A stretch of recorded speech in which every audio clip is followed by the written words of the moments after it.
I'm Stacey Hansen, co-host of Maximize Living. There seems to be no shortage of commercials telling us about drugs, but there certainly seems to be a shortage on natural health care news to help you build your body's health naturally.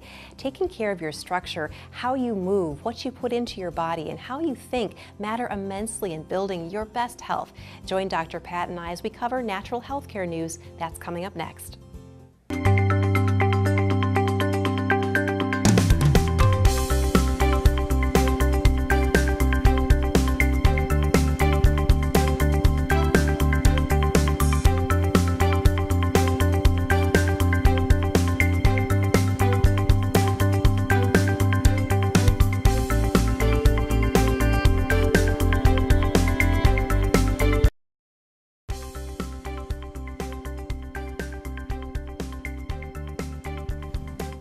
Welcome back to Maximize Living with Dr. Patrick Andersen. We're talking natural health care news today, and we've gathered some interesting items from around the web for you today. Lots of great stuff to share with you. I've got one here about social media and mental illness, Dr. Pat, and it actually says that Instagram and Facebook might be able to predict depression and narcissism in people, which is really interesting. As social media grows, psychologists are able to study this and see some correlation. This is from the Journal of EPJ Data Science. And it talks about, for instance, people with depression. Do you think if they were going to use a filter on a photo, what type of filter do you think they would use? I don't know. Black and white. Black which does and white. seem kind of really? doesn't it? Really, yeah. Sort of like Wow. symbolic. Yeah, so people that use, they use filters less frequently, people that are depressed, but when they do, it's typically Inkwell, which is a black and white filter. And it also talks about people with narcissism.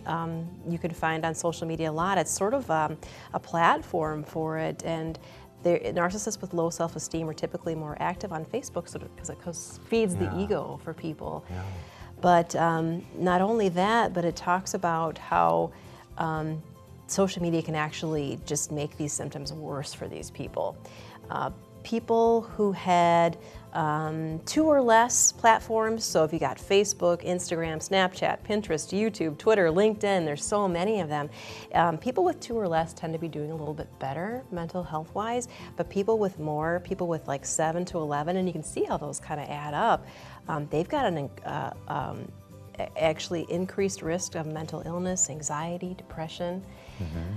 Because people are getting into situations where they're feeling lonely, they're having trouble sleeping. They say Instagram is one of the worst for people with feeling depressed, lonely, not being able to sleep, anxiety, bullying, and they think that's something to do with the fact that it's images and it's more... Images are not real life. Yeah. And I think our neurology is meant for more for real life than it is just images and the perfect watching image that somebody's got, and everybody's set up to compare. So they're saying really you want to be, controlling how much you're using some of these and how many, because it really can affect your mental health. Set an alarm, otherwise time just goes by and you're caught the whole time staring at it too, which I don't think it's good to have that light in your eyes, especially at night, because it'll stimulate you and keep you awake at night. So you want to shut off your equipment, but that's fascinating how you're actually more depressed watching and looking at too much of watching that. And they said it didn't even matter, how many friends people had, or that sort of thing, because you would imagine that those people wouldn't feel that way, but it just, looking at that, you're just bombarded with everybody's greatest hits, so to speak. Good article. Here's one, heart disease linked to how fast you walk. This was from CBS News in Denver. And according to this study of 400,000 people tested, they tested their rate at which they walk and found out those that walked slowly were much greater risk of heart disease and death. Interesting. I wonder if do you think they're walking slowly because their heart's not well? It makes you think that, doesn't it? Or is it the other way around? Maybe both. Yeah. And so one of the things I would suggest in looking at this is, I heard once, try to walk 10% faster, just 10%. So it kind of gets you aware that you might be slowing down, and you want to speed it up a little bit. Because again, the faster, quick movements are very stimulatory, to your brain and body. So, but you obviously don't want to walk so fast that you feel unstable. Right. Yeah, I definitely want to try to at least get some of that exercise in and get some of those extra steps, that you're supposed to get in per day. So, well, stay with us. We're going to have more on natural health care news right after this.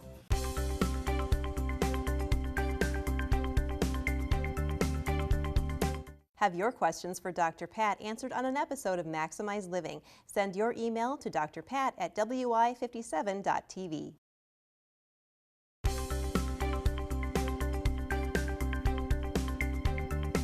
Welcome back to Maximize Living with Dr. Patrick Andersen. We're talking natural health care news today. Got a lot of great stuff to share with you today. This one is talking about a superfood that you can eat once a week for better brain health. And it was from the University of Pittsburgh School of Medicine. They actually found that eating broiled or baked fish, it has to be broiled or baked, not fried, once a week will keep your brain significantly healthier. The people that were doing this, they found they actually possessed more brain gray matter in areas that formed memories and are responsible for high-level thinking. That's Isn't fascinating, that interesting? how important the fish is and that it can't be the fried. Mm-hmm. Yes, yeah, baked or broiled once a week. Once a week. Fish is awesome for brain health. Mm-hmm. Cool. So definitely start that today. Start it this week. I've got one here called "What Should I Put in My Smoothie?" And it's from Pop Sugar Fitness. That's an interesting name. It is. So they came up with a number of different things that could be put in your smoothie that you might, if you're a smoothie-aholic like I am, it's nice to add some different things. Nuts and seeds. Well, there's nothing like adding some nuts to a smoothie and getting that flavor with them. And nuts, especially raw, are just so healthy. Chia seeds or flax seeds, high in nutrients and omega-3s. Almonds, we talked about nuts. Of course, you're adding protein to your smoothie. Cottage cheese makes quite a smooth. Have you tried that yet? I haven't yet, but I don't know about that. I don't mind my smoothies the way they are now, but I guess it adds quite a texture. Do you use Greek yogurt right now? Mm-hmm. Yeah, interesting. Well, worth a try. And then tofu adds some thickness to it. You could get a pretty thick one here if you add all this stuff. Yeah, tofu would be pretty thick. Beans, interesting. Well, they add fiber and protein if you add some beans to it. Interesting. I never would have thought of that. I would be curious. Yeah. I'd like you to do this before our next show and tell us how okay. it was. We'll try each one. See if we can. See if you still we smile. We can do a show on that. Yeah, exactly. Greens, kale is probably the most popular add-on. It's a good way to tolerate kale. Some people don't like it. Yeah. And it's be a a good way little to thick, hide tough, it. yeah. Spinach is the mildest tasting green, and that's good to add. Broccoli.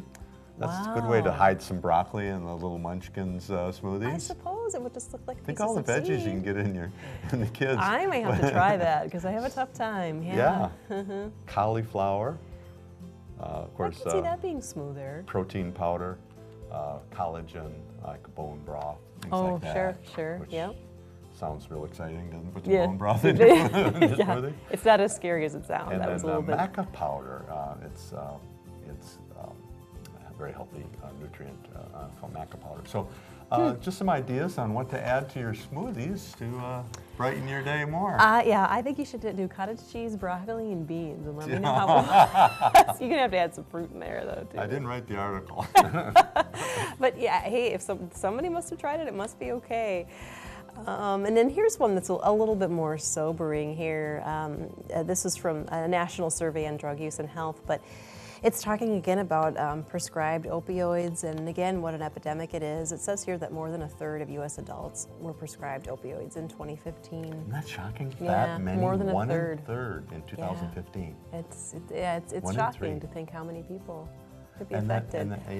80% of people who get addicted to heroin actually started on prescription opioids. So President Trump said that is a national health crisis now, and they're putting a lot of energy into changing that because heroin is just a horrible, horrible drug that you either die or you get over it, and it's very difficult. It's awful.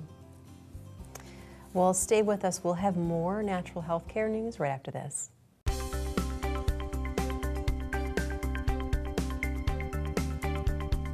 Have your questions for Dr. Pat answered on an episode of Maximize Living. Send your email to drpat@wi57.tv.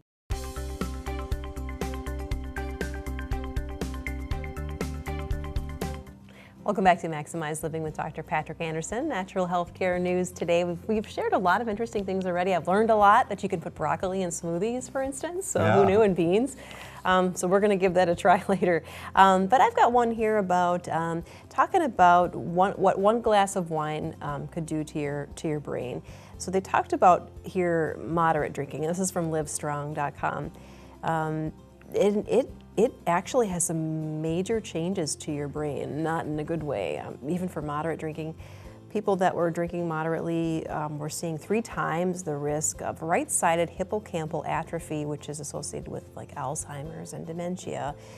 They were really surprised to see the difference between heavy drinkers and moderate drinkers. Heavy drinkers, they were having, they had shrinkage to 77%, and the moderate drinkers, the figure was 65%, and it was. That's surprising. Huh? It was so close to the heavy drinkers that it just shows that you've really got to be careful with the moderate drinking, and even the 1 glass of wine a day. It talks about it has come under scrutiny before, and that could even sometimes increase potentially a woman's risk of breast cancer. So you want to do that. But they said if you start trying to abstain, it is possible within a year to start regaining some of that brain function. So you can start to reverse some of that. But you want to be cautious with the 1 drink a day. Yeah, and some have 2 a day and think it's just fine. It's what they do. But I think ultimately it really affects the brain. I know Dr. Peter Breggin said he wrote a number of books on physiology of the brain, and he said that his wife asked him to stop having a Manhattan after when he came home from work, and she said it just doesn't seem like you're all present, and he did studying and looked at it, and he said you don't lay down memories like you would if you weren't drinking. Really? Wow. So parts of your brain do go to sleep. So I think just, we all kind of should take a look at it and skip more days, you know. Right. I've got one here. Science has just found the best ever reason to stock up on avocados. As if we needed more reasons, right? Day. Yeah, this is great. Avocado a day. They're rich in protein, vitamin E, potassium, and plenty of other key nutrients. This is from Reader's Digest, by the way. They play a key role in slowing down how quickly your brain ages. So this was a Reader's Digest published in Frontiers in Aging Neuroscience, and they found that lutein is what they measured. That avocados is high in, and lutein. They found that the neural responses of older people were equal to their younger counterparts because of measuring the levels of lutein from eating avocados. Wow. So, I heard eat an avocado a day years ago from my nutrition teachers in school. And they were right. And avocado a day. Now, they did put a caveat here, and it said the sponsors of the study was the Haas Avocado Board. Oh, okay. So, I like with any study these days, it's unfortunate. It's hard to determine who's backing it. You do have to watch how much that. you have to watch it. So, but I'm inclined to believe it. I've heard other good things about avocados, so I'm inclined to lean to believe it. But. And great in smoothies, too. And great in smoothies, yes. So you're definitely, it's kind of making me want a smoothie right now. I wish we had smoothies in our cups. But maybe next time. That's a good idea. So, and also just really quickly, another fun one here.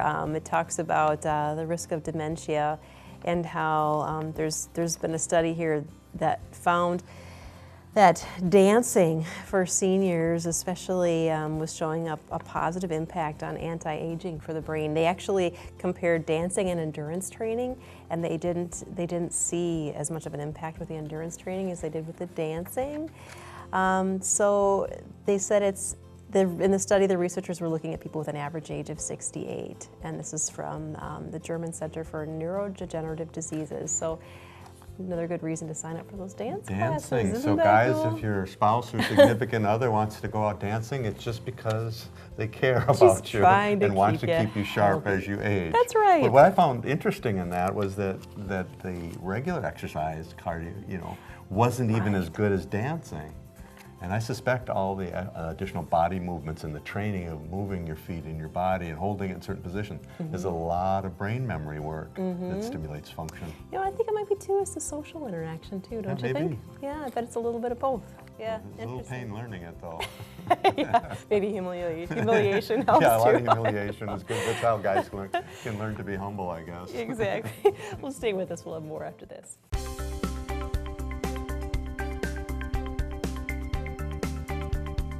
Have your questions for Dr. Pat answered on an episode of Maximize Living. Send your email to drpat@wi57.tv.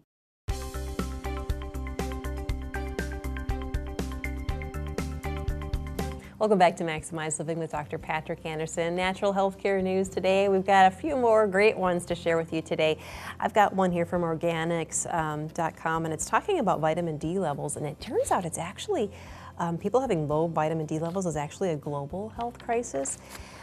They said that in the 80s, people that had sufficient vitamin D was roughly about 45% of people. That's not great, but they said when they did it again in 2004, it was already cut in half again. Only 23% of people had enough vitamin D. If you can believe that, cutting down. And they said it might have something to do with, you know, people spending a lot of time indoors, and it's also diet too. Yeah, the most supplements, if you get a multi, have about 400 international units.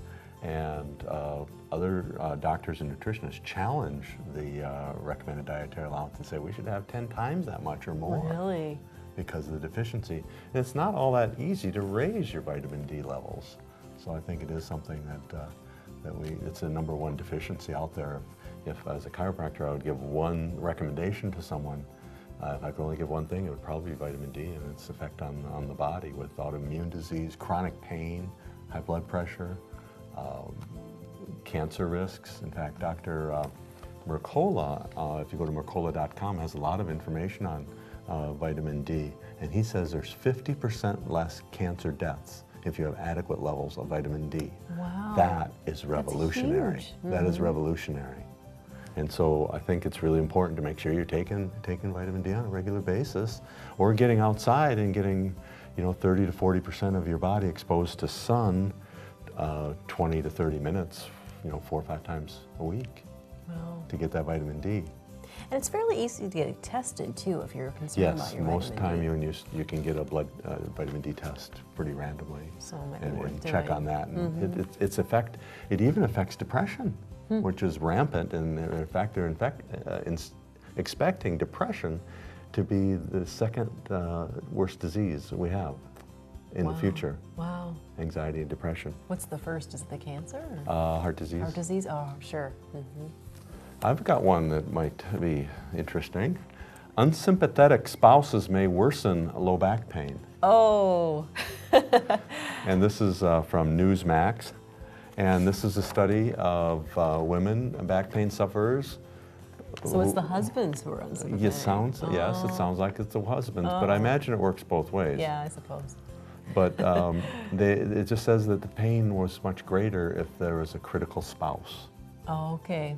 And then not enough attention is given to chronic pain people on the marriage relationship. And they feel that that's going to be something that will be really helpful in managing chronic pain, is take a look at that relationship, because the criticism from the spouse exacerbates or makes the back pain worse. I suppose it's the tension building up, or that Perhaps. sort of thing. Or, wow.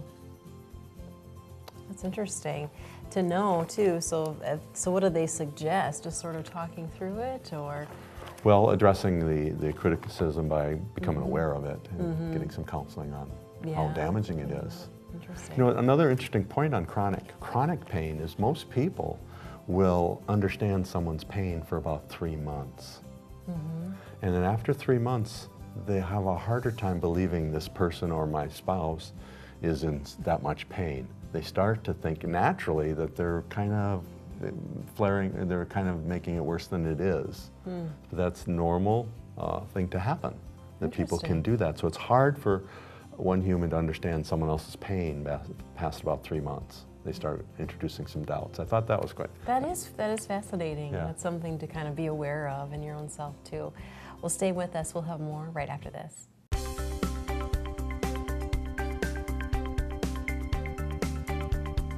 Have your questions for Dr. Pat answered on an episode of Maximize Living. Send your email to drpat@wi57.tv. Thanks for watching Natural Healthcare News. I hope putting this information to work will move your health in a positive direction. Our bodies are designed to be self-healing. Eat well, move well, think well, and get adjusted to remove nerve interference, and your body can improve. The only way to know if you have nerve interference is to be checked by a chiropractor. I recommend you call 608-833-1282 for a life-enhancing checkup. For Maximize Living, I'm Stacy Hansen. Until next time, live well.